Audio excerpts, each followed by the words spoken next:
Hello friends, आज के video में समरी राइटिंग को आप लोगों से डिस्कस कर रही हूँ। समरी राइटिंग जो होती है वो आपके एग्जाम्स में दो तरीके से क्वेश्चन पुट होते हैं। या तो आपको एक पैराग्राफ दे दिया जाता है जिसके आपको नोट्स भी बनाने होते हैं, यानी कि नोट मेकिंग भी करनी होती है, और बाद में उसी पैराग्राफ की आपको समरी भी लिखनी होती है।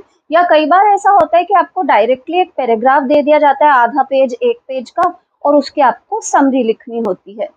जनरली बच्चों का क्या होता है कि उन्हें पैराग्राफ समझ में आया ना आया, इतनी जल्दबाजी में होते हैं कि पैराग्राफ को रीड भी वो पूरा नहीं करते हैं। बस उसकी दो तीन लाइनें, एक लाइन इधर से उठाई, एक लाइन उधर से उठाई, एक लाइन कहीं और से उठाई, और पूरी उन दो तीन चार लाइनों को ऐड करके समरी लिख करके आ जाते हैं कि भाई हमने तो ऐसे कर दिया।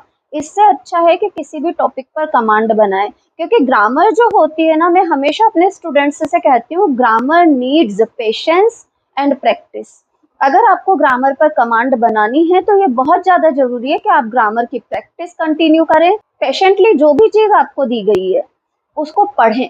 जब तक आप दो तीन रीडिंग नहीं करेंगे इस तरीके की चीज़ों में, तब तक वो आपको क्लियर नहीं होगी। तो अगर अब बात करें हम समरी राइटिंग की, तो मान लीजिए अगर आपको क्वेश्चन में एक अनसीन पैसेज दिया गया है, आपसे कहा गया है कि आपको इसके नोट्स भी मेक करने हैं और साथ ही साथ में समरी भी लिखनी है। तो पर्टिकुलरली पहले नोट मेकिंग मैंने अपने अर्लियर वीडियो में आपसे डिस्कस कर ही ली है, तो आप उस वीडियो पर जाइए ताकि वहां पर से आप पहले नोट मेकिंग को क्लियर करें और उसके बाद समरी राइटिंग इजी हो जाएगी। लिंक मैं डिस्क्रिप्शन बॉक्स में डाल दूंगी। अब जब आपने नोट्स बना लिए होते हैं तो आपको समरी राइटिंग के लिए ज़्यादा मेहनत करने की ज़रूरत ही नहीं होती है, क्योंकि उन नोट्स के बेसिस पर आप अपने पर्टिकुलर, जैसे मान लीजिए पैराग्राफ आपका एक डेढ़ पेज का जो भी है, उसके आपने 7-8 पॉइंट बनाए हैं, तो उन 7-8 पॉइंट पर बेस्ड एक एक सेंटेंस बना करके आप अपनी समरी कंप्लीट कर सकते हैं। तो ये तो नोट मेकिंग के साथ समरी करना हुआ, वो ईजी हो जाता है।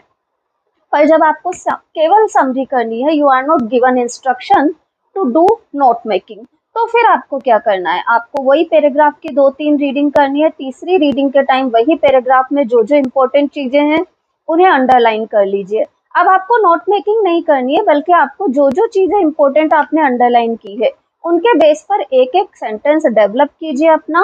ग्रामेटिकल थोड़ा सा यहाँ पर आपको ध्यान देना पड़ेगा कि आपका सेंटेंस स्ट्रक्चर थोड़ा अच्छा हो, ये नहीं कि कुछ भी, तो वो आपको ध्यान रखना है। और अपने सेंटेंस स्ट्रक्चर के अकॉर्डिंग आपको पूरी समरी लिख देनी है। तो ये करना होता है आपको समरी राइटिंग में। इसके अलावा भी कोई कंफ्यूजन हो तो कमेंट बॉक्स में कमेंट डालें। वीडियो अच्छा लगा हो तो चैनल को लाइक, सब्सक्राइब और शेयर जरूर करें।